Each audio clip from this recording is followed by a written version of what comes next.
Pues buenas tardes de nuevo. Vamos a continuar las explicaciones de este módulo de escritura técnica y científica en español.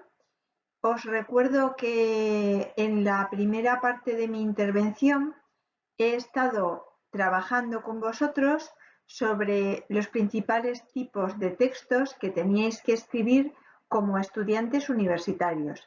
Hemos hablado de la carta, de la instancia, del informe, de todos esos textos que son fundamentales en vuestra vida académica.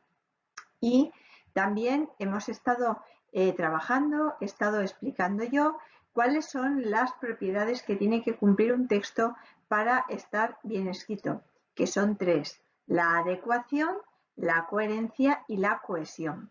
La cohesión es una propiedad lingüística y por tanto en ella vamos a insistir bastante. Os he explicado también cuáles son los tres procesos que tenemos que realizar a la hora de escribir un texto, que son la planificación, la textualización y la revisión. ¿De acuerdo? Esto ha sido la primera parte de mi intervención en la clase de hoy.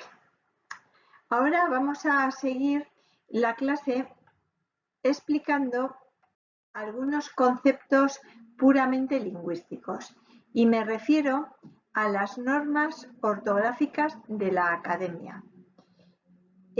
Aquí me voy a detener un poco, ya que existen muchas personas que aprendieron a leer y escribir, bueno, todos de hecho aprendimos a leer y escribir con las normas antiguas, y entonces conviene que sepamos estas normas.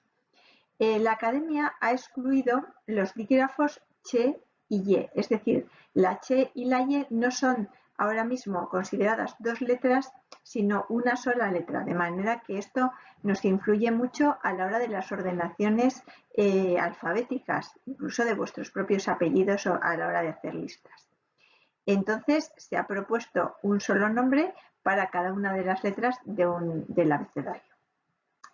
También otra de las nuevas normas es que se ha sustituido por una grafía propia de la lengua española, la Q, que tenía un valor fónico independiente en extranjerismos y sobre todo en latinismos. Por ejemplo, hay que decir quórum con C y no quórum con Q, ¿de acuerdo? Que eso era un rastro, un latinismo, ¿no? También se ha eliminado la tilde en palabras con diptongos y triptongos ortográficos. ¿Qué es un diptongo? Dos vocales que se pronuncian en un solo golpe de voz. ¿Y qué es un triptongo? Tres vocales que se pronuncian en un solo golpe de voz. Entiendo que sabéis que las vocales son A, E, I, O, U, esto ya no lo digo, ¿eh? ¿Vale? Entonces, se ha eliminado la tilde, el acento gráfico que llevaban palabras como guión, truán, fié, liáis. Veréis con mucha frecuencia escritas estas palabras con tilde, pues es incorrecto, ¿vale? Otra de las nuevas normas de la academia es que se ha eliminado la tilde diacrítica en el adverbio solo y en los pronombres demostrativos, incluso en casos de posible ambigüedad. Me explico. ¿Qué es la tilde diacrítica? La tilde o el acento diacrítico es el que se utiliza para diferenciar una palabra de otra palabra. Os pongo un ejemplo. Té, la infusión, lleva tilde. ¿Para qué? Es una tilde diacrítica, una tilde diferenciadora de té, el pronombre de te explico, que no lleva tilde. ¿De acuerdo? Bueno, pues se ha eliminado esa tilde que diferenciaba el adverbio solo de otros elementos, es decir, solo no se escribe con tilde, y los pronombres demostrativos este y aquel, que se escribían con tilde cuando eran pronombres, ya no se escriben con tilde. Entonces, cuando escribáis este, ese, aquel, o sus plurales o sus femeninos singulares y plurales, este, estos, estas, esta, no llevan nunca tilde. Recordad, esto es muy fácil, no hay que poner tilde en este tipo de palabras. También se suprime la tilde diacrítica en la conjunción disyuntiva o escrita entre cifras. Antiguamente, cuando escribíamos un número o la disyunción o y otro número, escribíamos una tilde para diferenciar esa O de un cero, era una convención. Bueno, pues ahora esa O no se escribe con tilde. También hay unas nuevas normas sobre la escritura de los prefijos, porque ahora es muy frecuente el prefijo ex, que ahora tiene el mismo tratamiento ortográfico que los demás prefijos, que antes tenía un tratamiento ortográfico diferente y se escribía separado. Bueno, pues ahora tiene el mismo tratamiento ortográfico que el resto de los prefijos y se escribe junto con la palabra. Perdón. Luego también hay una equiparación en el tratamiento ortográfico de extranjerismos y latinismos, incluidas las locuciones. Me explico. Antes, las palabras inglesas, las palabras francesas, las palabras alemanas o las palabras que venían del latín tenían un tratamiento ortográfico diferente, se escribían con una ortografía diferente de las normas ortográficas del castellano. Bueno, pues ahora, desde el año 2010, se ha intentado que todas las palabras que están en nuestra lengua, aunque sean procedentes de otras lenguas y salvo el caso de algún tecnicismo concreto que se mantiene el tratamiento ortográfico de su lengua original, por ejemplo el inglés, lo habitual cuando la palabra ya está recogida en nuestra lengua es que tenga un tratamiento ortográfico como si fuera una palabra del español. ¿Por qué digo esto? Pues porque si es una palabra aguda inglesa y acaba en O, pues tendrá que acentuarse porque ya la hemos incluido en nuestra lengua y recibe el tratamiento ortográfico como si fuera una palabra de nuestra lengua. En este tipo de palabras surgen muchas dudas. Entonces, ¿qué tenemos que hacer? Pues irnos al diccionario de la academia a buscar esa palabra, a ver si como nosotros la escribimos está correcta, y si no viene en el diccionario todavía porque se trata de un tecnicismo de reciente incorporación o de uso muy restringido, ponemos un caso, ponemos un correo o miramos en la página web de la academia o de la Fundeu y allí nos dan información sobre el tratamiento ortográfico que recibe esa palabra que nosotros queremos escribir correctamente. ¿De acuerdo? Bueno, y ahora pasamos al bloque 3, que son los errores más frecuentes. Mi idea era realizar esta clase de manera síncrona y entonces iba a hablar con vosotros de cuáles habían sido las dificultades que tenéis a la hora de escribir textos y cuáles son los errores que cometéis con más frecuencia. Como por motivos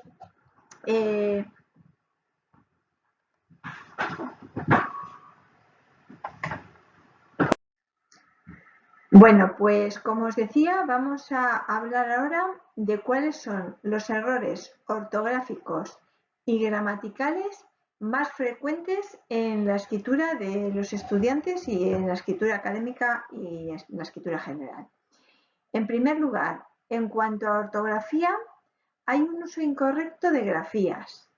Cuando digo uso incorrecto de grafías, me refiero, por supuesto, a las Bs, las Vs, las dobles Cs, ese tipo de errores. Hay hipercorrecciones. Os pongo un ejemplo humorístico. Hipercorrección sería el que dice bilbado o bacalado. Es decir, hay una regla en español por la cual los participios acaban en ado y se relajan de manera coloquial en ao, cansado, ¿no? En vez de cansado. Bueno, pues el hablante que es consciente de que hay algunos problemas en ese sentido, utiliza la regla e hipercorrige palabras que están correctamente dichas, como bacalao, que está correcta y dicen bacalao. Luego también se reproducen incorrectamente palabras de otras lenguas, sobre todo de la lengua inglesa, que es la que más en contacto está con el mundo académico. Otro de los errores frecuentísimamente extendidos es la acentuación incorrecta. Os aviso ya de que todas las letras mayúsculas se acentúan cuando deben llevar tilde según las normas del español. Bueno, pues frecuentísimamente vemos que las letras mayúsculas no se acentúan. Incluso hay gente que hace circular frases como no, las mayúsculas no se acentúan. Pues no es verdad. Las mayúsculas en español se acentúan. También estamos generalizando usos indebidos de mayúsculas. Nuestra lengua tiene bastante claros los usos de las letras mayúsculas, pero por influencia de nuevo del inglés estamos aplicando el uso de las mayúsculas a palabras que no se escriben con mayúscula. Por ejemplo, los meses del año en español se escriben con minúscula, los días de la semana en español se escriben con minúscula. Detrás de los dos puntos casi nunca se escribe con mayúscula. En los encabezamientos de cartas, querido decano, dos puntos es letra minúscula. Entonces, esos usos generalizados, abusivos de las mayúsculas que son incorrectos en nuestra lengua, debemos evitarlos y se usan por influencia del inglés. Leemos tanto en inglés, que en inglés sí que se ponen los meses del año o los días de la semana con mayúscula, que al final acabamos nosotros también escribiendo con mayúscula, cosas que en español se escriben con minúscula. En cuanto a errores de sintaxis, de oraciones y errores de semántica, de significado de las palabras. En ocasiones, en muchas ocasiones, existe lo que llamamos los lingüistas el anacoluto, es decir, la falta de concordancia entre el sujeto y el verbo. Decimos un sujeto en singular y decimos un verbo en plural, o viceversa. Decimos un sujeto plural y ponemos un verbo en singular.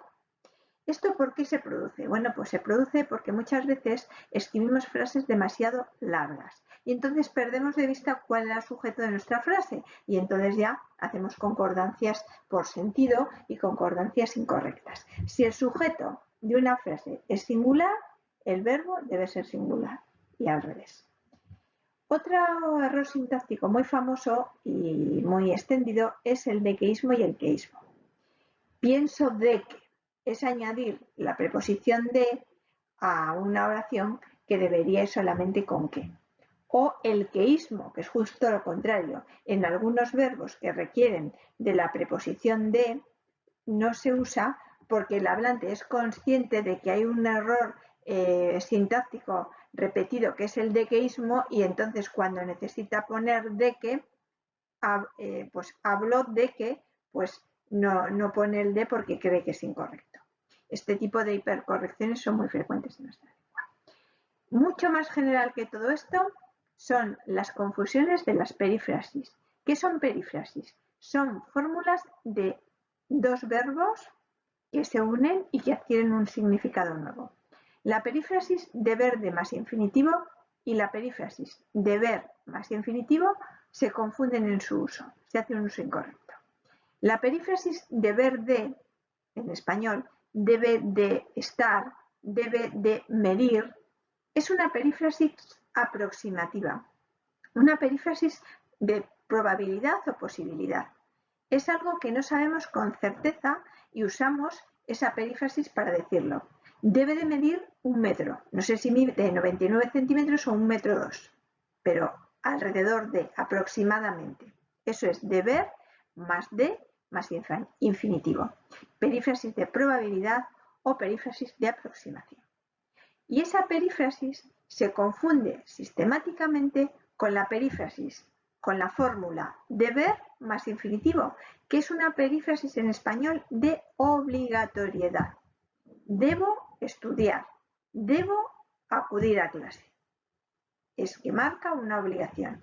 El verbo más el infinitivo del otro verbo, sin ningún tipo de preposición.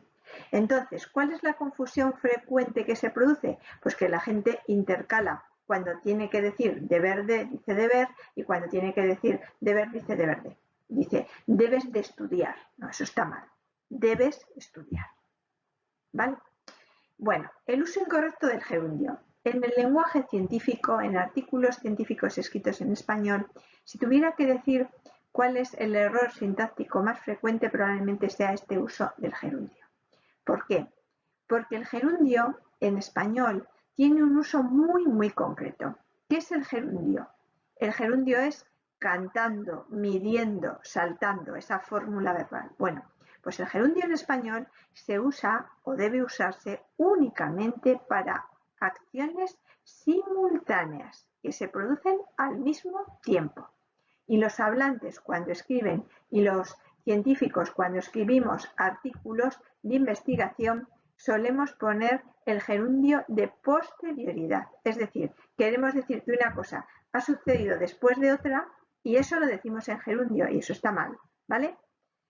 Se produjo tal fenómeno climatológico, siendo después tal.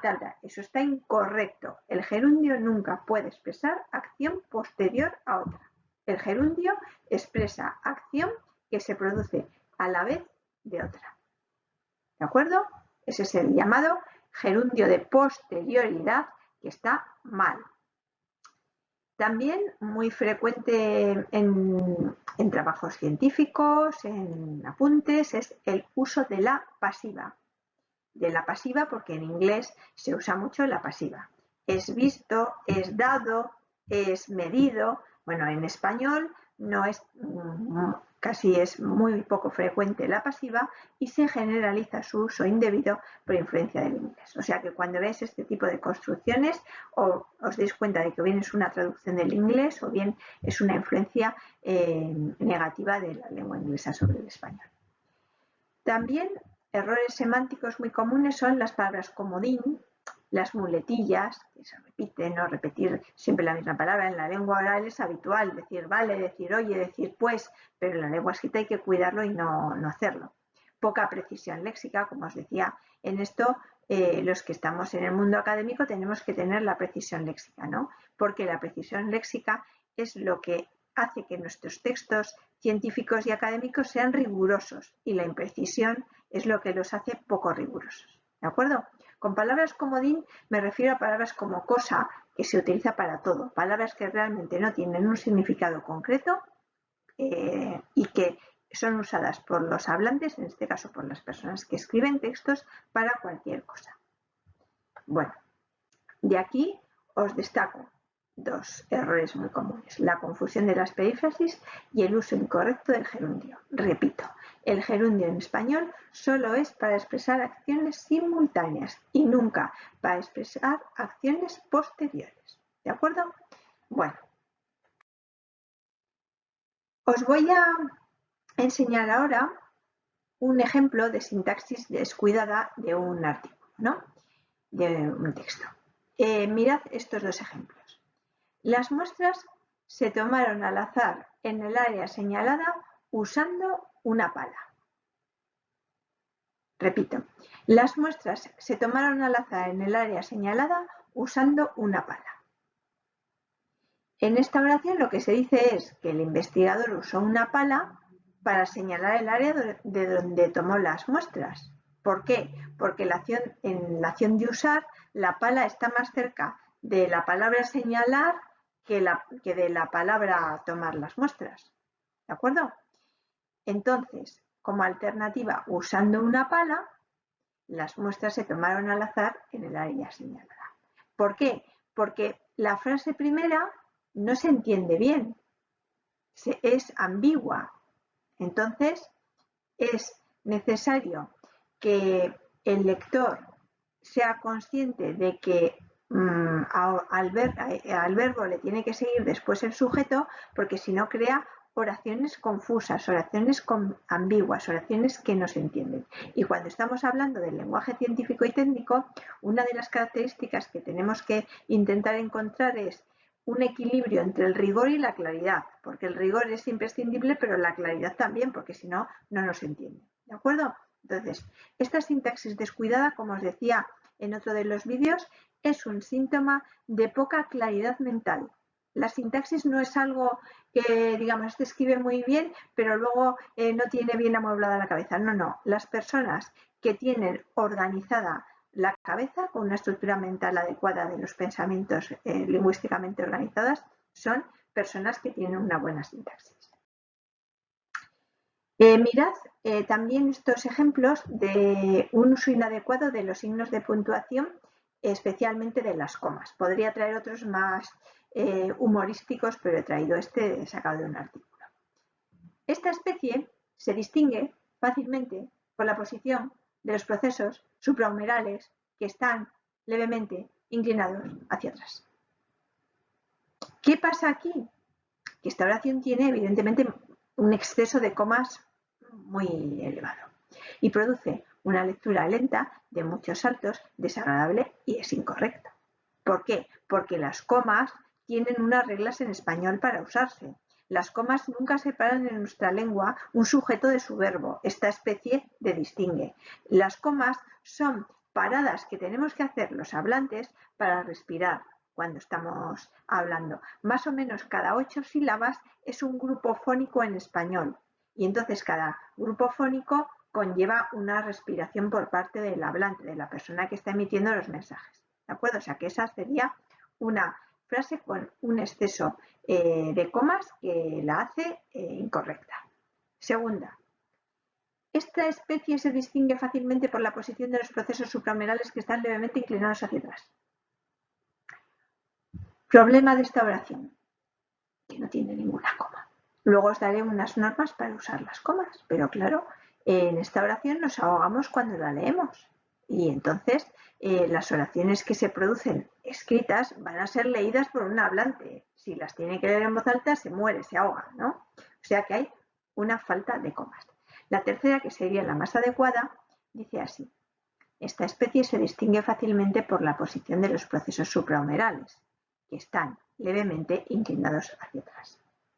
Esta estructura última, que están levemente inclinados hacia atrás, que es una explicación de esos procesos suprahumerales, está separada de la otra oración a través de esa coma que nos permite pausar y también nos permite ir hacia atrás comprendiendo bien el significado de lo que nos ha querido decir la oración anterior.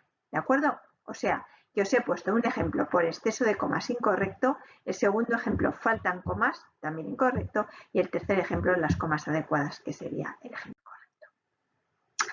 Y entonces os lanzo ahora unos consejos para el uso correcto de los signos de puntuación. Esos son consejos de la abuela, pero que son útiles, ¿eh? Cada línea debe tener al menos una coma. ¿Por qué? Porque la coma es una pausa, como os he dicho, para respirar y también para que el lector sea capaz de pararse, pueda pararse y fijar el contenido de lo escrito. ¿De acuerdo? Cada 3 líneas como máximo tiene que haber un punto. Así evitamos esas frases larguísimas, prolijas, que no se entienden y nos obligamos a parcelar la información como escritores de textos académicos y también obligamos, entre comillas, a nuestros lectores de textos académicos a que vayan fijándose bien en contenidos más cortos y más comprensibles. Tercer consejo. Cada 10 líneas, como máximo, tiene que haber un punto y aparte. ¿Por qué? Porque los párrafos breves facilitan la lectura y la comprensión.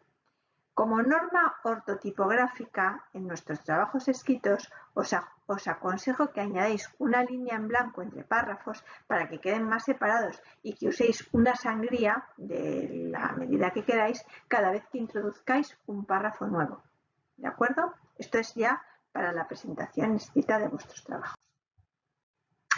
Sigo con los errores. Otro error muy frecuente, la redundancia. Las personas que repiten la misma cosa de maneras diferentes, produciendo pues frases o elementos lingüísticos innecesarios.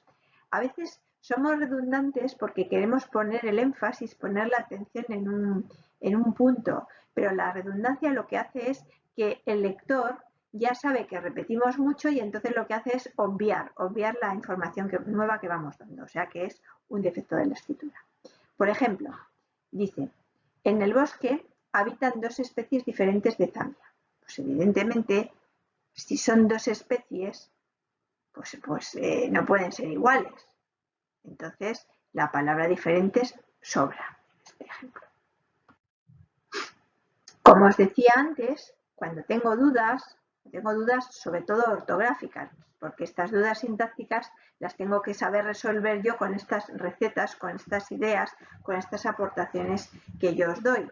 Pero, ¿dónde consulto mis dudas de tipo semántico de tal palabra? Pues en la web de la Academia Española. No se dice Real Academia de la Lengua porque La Real Academia Española solo hay una, luego hay Real Academia de la Historia, Real Academia de la Biología, pero la Real Academia Española solo es la de la lengua. O sea que esto de Real Academia de la Lengua estaría mal, ¿eh?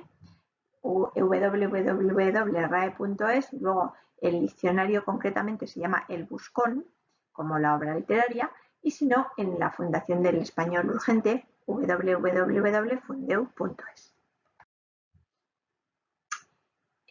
A continuación, una vez que vosotros habéis creado un texto, que ya lo habéis creado, y que queréis ver si está bien o si está mal, os propongo una plantilla de autoevaluación.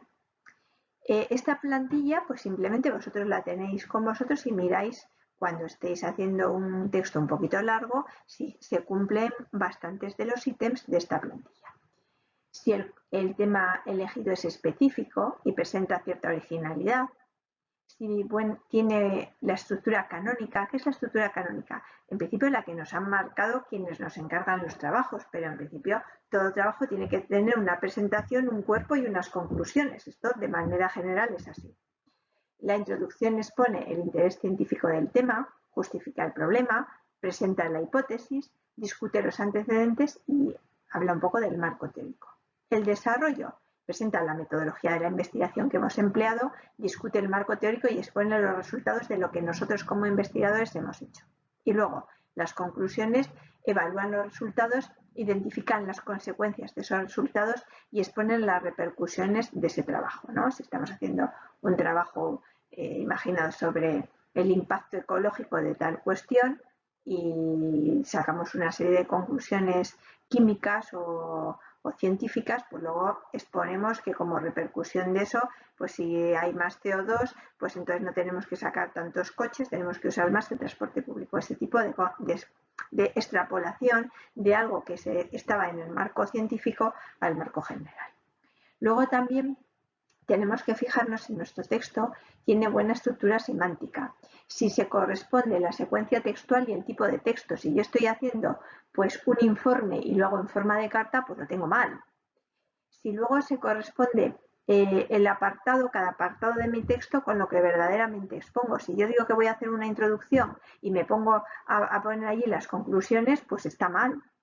Si los contenidos que presento son correctos y son pertinentes, si tengo una buena estructura sintáctica, si no tengo esas faltas de concordancia que os he dicho yo entre sujeto-verbo, si uso buenos marcadores, todo esto, ¿no? Luego, que mis oraciones sean claras y concisas, que el párrafo sea una unidad de sentido. ¿Y cómo sé yo eso? Bueno, pues porque yo leo un párrafo mío y cuando lo leo digo, este párrafo tiene esta idea.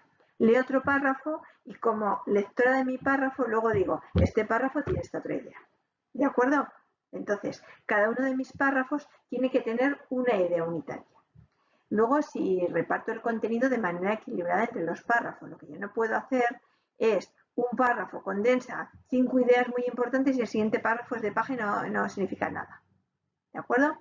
Esto hablamos que en cada párrafo tiene que tener una idea y que hay que ir, digamos, uniendo el conocimiento nuevo, irlo avanzando con progresividad, no meter todas las ideas en el primer párrafo que ponemos. Luego, que mi texto tenga coherencia y cohesión, que se pueda extraer una idea global y que haya un desarrollo de los párrafos respecto al tema global, eso es lo que os decía antes. El vocabulario, que utilice un registro formal y específico, que evite todo tipo de coloquialismos o muletillas, que siga la normativa lingüística, que utilice la correcta puntuación, lo que os decía de las comas, los puntos y comas, los dos puntos, punto y seguido, etc. Y que utilice todas las reglas ortográficas vigentes, que no utilice reglas ortográficas antiguas, por eso os he dicho las que sacaron en 2010. Que mi texto tenga correctos los verbos y la concordancia y que use bien los pronombres y el gerundio. ¿De acuerdo? Y como estamos en Cantabria, advierto ya de que casi todas las personas son leístas, utilizan le cuando deberían usar lo. O sea que ojo al leísmo, que en textos orales no está, bueno, está mal, pero no es un defecto tan grave como cuando lo hacemos en un texto escrito. Y el uso del gerundio es el uso incorrecto de ese gerundio de posterioridad que antes os he explicado que estaba mal en castellano y que nos viene también por influencia del inglés, donde se usa. Bueno, y llegamos a las brevísimas tareas que yo os pido para superar este módulo que he tenido la fortuna de impartiros, aunque sea en formato online íntegramente, y me hubiera gustado a mí poder hablar con vosotros y poder que hubiéramos tenido un intercambio de ideas y que me hubierais expuesto a las dudas. Pero ya os digo que me ofrezco por el correo electrónico o a través de la plataforma Moodle, tenéis ahí mis datos que me podéis escribir. Bueno, pues yo os pido que rellenéis esa encuesta de escritura que anteriormente os he indicado. ¿Por qué? Porque esa encuesta de escritura os va a mostrar vuestros puntos débiles como escritores académicos. Y entonces, cuando uno es consciente de los errores o de los puntos débiles que tiene, se intenta solventarlos, pero claro, uno tiene que ser consciente. Por eso os pido que rellenéis esa encuesta que hemos visto antes, es muy sencilla, y luego la subís a Moodle en PDF si podéis, o si no en Word, pero bueno, prefiero PDF. Y luego que hagáis una pequeña presentación personal escrita, muy breve, de unas 10 líneas. Os voy a explicar, bueno, esta es la encuesta de escritura, que creo que no hace falta que la repitamos porque al inicio de la clase hemos ido viendo cada uno de los ítems. Y esta presentación personal, que es la segunda tarea que yo pretendo que realicéis en el curso. Es un texto escrito de 10 líneas como máximo. Y lo que quiero que hagáis es que os presentéis como estudiantes. ¿Quiénes sois? ¿Qué pretendéis hacer en el futuro? ¿Qué razones habéis tenido para haber elegido la carrera, el grado que estáis cursando? ¿Y qué esperáis aportar a la sociedad con vuestro trabajo? Esto, que puede ser un texto muy sencillo, de 10 líneas, os puede dar origen a una serie de reflexiones sobre qué cosas me cuestan cuando empiezo a escribir. Y yo os solicito que lo hagáis con los 3 pasos que yo os he venido diciendo en la primera parte de la clase: planificación, textualización y revisión. En la planificación, recordéis que era a quién va dirigido el texto, evidentemente a la profesora, que soy yo, pues qué tipo de texto tengo que hacer, que es una presentación, que yo ya os he dado la información básica de en qué consiste. Recordad que era una de las cosas que había que tener, saber para qué escribimos el texto, para quién es ese texto y qué características debe tener ese texto. ¿De acuerdo? Que son estos contenidos que yo os indico. Eso sería la planificación. En la planificación no escribimos nada, simplemente podemos a lo mejor hacer algún apunte, pero no escribimos nada. La segunda parte, la segunda fase de todo el proceso escrito es la llamada textualización. En la textualización lo que nosotros hacemos es generar un primer borrador de este texto. Y ya sé que este texto es muy sencillo y que no os va a costar nada sentaros y poneros a escribir, pero no es lo que pido. Lo que pido es que hagáis este pequeño ejercicio de los 3 procesos para que luego lo incorporéis a vuestra práctica diaria de escritura y veréis cómo mejora sustancialmente, y os lo digo por experiencia de muchos estudiantes, en los cursos de doctorado, en los cursos de profesorado, en los cursos de grado. Todo el mundo, cuando sigue estas 3 fases, mejora mucho su producción escrita. Entonces, como os decía, en la textualización lo que hago primero es genero borradores. En este caso, como es un texto muy sencillo, pues con un par de borradores que genere, cada uno como quiera. Puede generarlos con un 2-3, con primera idea, segunda idea, tercera idea. Puede generarlos con un esquema de puntos. Como quiera cada uno, puede generar simplemente un borrador con las palabras, presentación de como estudiante, futuro y lo que aporto a la sociedad, ¿no? Bueno, pues eso sería el borrador. Y en el proceso, al finalizar el proceso de textualización, yo ya tengo que tener el texto que voy a dar, ¿de acuerdo? Produzco un texto. Lo habitual es que el proceso de textualización produzca varios textos. En este caso, como es muy sencillo, con un par de textos que produzcáis va a estar todo correcto, todo bien. Pero si tenemos que generar un texto un poco más complejo, por ejemplo, todo un informe de prácticas que puede ser un poco largo, o un TFG, pues eso, claro, textualizar un TFG pues es algo extenso y que lo iremos textualizando por apartados, ¿de acuerdo? Bueno, pues eso sería al final del proceso de textualización. Yo ya tengo el texto. Y luego me queda el último proceso, que es el proceso de revisión. En el proceso de revisión os propongo primero que leáis el texto en voz alta, a ver si os ahogáis, me falta una coma, me falta un punto, me falta no sé qué, y después que uséis las herramientas de revisión que os he indicado antes, es decir, la academia o la página web de la Fundeu para ver alguna duda que tengáis de usos incorrectos que no tenéis claros y demás, para que todo esté perfecto en vuestro texto, en vuestra presentación. Os voy a poner ahora en el Moodle, os he puesto creo que algún otro, dos ejemplos adecuados de presentación de estudiantes. El ejemplo 1 dice: como recién graduado, me encantaría poder entrar a formar parte de una empresa en la que poder aplicar todos mis conocimientos y al mismo tiempo que me permita desarrollarme profesionalmente. Gracias a mi formación especializada considero que puedo aportar valor y seguir desarrollándome profesionalmente en una compañía que coincida con mis valores y expectativas. Como persona organizada y con una gran motivación, soy capaz de adaptarme a cualquier circunstancia y dar siempre lo mejor de mí en cualquier proyecto, al mismo tiempo que me esfuerzo por trabajar en equipo y fomentar valores como los del compañerismo.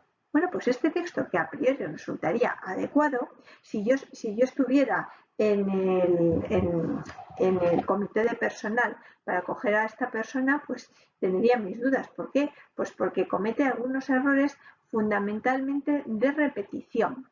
Ha repetido muchas palabras en un texto muy corto. ¿Esto qué quiere decir? Que yo, como especialista en lingüística del texto y en discurso, pues digo, una persona que repite en un texto tan breve bastantes palabras es que no ha generado borradores, no ha hecho una correcta textualización, luego no es una persona paciente, luego no es una persona con las ideas ordenadas, luego no ha tomado en cuenta que los interlocutores o las personas lectoras de este texto van a mirar la sintaxis de este texto, luego no sabe adaptarse a la situación, luego su texto no es adecuado, no es 100% adecuado, no es inadecuado, pero tiene bastantes repeticiones. ¿De acuerdo? Luego también el abuso de los adverbios en mente, que no lo he dicho antes, pero hay mucha gente que está profesionalmente, adaptativamente. No hay que abusar. Y aquí dice 2 veces en 2 párrafos adverbios en mente. El uso de los gerundios. Ojo, si hay dudas no lo uséis. ¿De acuerdo? Bueno, en el ejemplo, o sea, como veis, el ejemplo 1 está adecuado, pero como diríais vosotros, sin más. Tiene repeticiones, tiene adverbios en mente y tiene algunas cuestiones que aquella persona que va a ser el empleador de este recién graduado, pues le pueden hacer elegir a otro candidato. Y también os advierto que muchas empresas están usando este tipo de estrategias, como hacer una entrevista, evidentemente una entrevista personal oral, hay que saber hablar correctamente y saber defender los criterios, posiciones y vender el producto, es decir, a uno mismo. Pero también os advierto de que cada día más las empresas están utilizando los textos escritos y además escritos a mano para ver si las personas son capaces de comunicarse por escrito con una ortografía correcta, con una letra más o menos legible, cosa que cada día es más complejo, y están viendo que pues la lingüística nos ayuda para saber cómo piensan las personas, cómo tienen estructurado su pensamiento lingüístico, algo que es esencial para el desempeño de cualquier profesión. Entonces, en el ejemplo 2 dice: las personas consideran que soy una persona positiva, que trabajo muy bien en equipo y que mi habilidad para comunicarme es excelente. Durante los últimos años trabajé en investigación de mercados en telemercadeo y en atención al cliente en industria tecnológica. Tengo experiencia en realizar con éxito llamadas a personas que ocupan puestos a nivel directivo en departamentos de tecnología y obtener información útil. Tengo un historial de mantener una alta cantidad de llamadas telefónicas que producen buenos resultados, de lograr regularmente un 10% más en ventas, y puedo hacer lo mismo en su empresa. Bueno, no es que esté muy incorrecta su sintaxis, pero tampoco es un discurso demasiado ordenado, aparte de que su contenido es demasiado laudatorio de la persona que se está presentando. Usa la palabra telemercadeo, pero porque es un texto del español de América, donde esta palabra es de uso relativamente común, y hace un uso un poco incorrecto de los signos de puntuación, sobre todo de ese último punto y coma que no está correcto. ¿De acuerdo? Entonces, vuestro texto tiene que ser perfecto. Es decir, muy bien ordenado, que haya pasado por estas tres fases: planificación, textualización y revisión, que tenga la estructura que yo os he marcado, que tenga esas tres partes con las tres cuestiones que yo he indicado, y que esté perfecto desde el punto de vista sintáctico, ortográfico y del uso de los signos de puntuación. Tened en cuenta todos estos aspectos, elaboráis vuestra pequeña presentación. Que uno quiere poner su nombre propio, no pasa nada, pero en principio no es lo que yo pido, sino que podríais empezar vuestro texto diciendo: como estudiante de primero del grado, etcétera, ¿de acuerdo? O soy un estudiante de primero del grado. Recordad todos los consejos que os he dado sobre cada 8 palabras una coma, sobre el uso de los puntos, el uso de los párrafos. Mirad bien el diccionario de marcadores textuales, que lo tenéis en el PDF del Moodle, donde hay un marcador textual, y os dije que os iba a insistir en esto y os insisto, un marcador textual para cada una de las funciones, de los significados que queremos que tome un párrafo con respecto a otro. Si queremos que un párrafo contradiga a otro, tenemos un marcador. Si queremos que un párrafo se añada a otro, tenemos un marcador. Si queremos organizar sintácticamente nuestro texto, tenemos varias posibilidades de marcadores. Los marcadores textuales, por favor, usadlos con variedad. No uséis siempre también asimismo primero, segundo y tercero. No, os he dado un diccionario para que uséis varios, para que uséis esas muletas. Así que con esto terminamos. Muchísimas gracias por vuestra atención y ha sido un placer.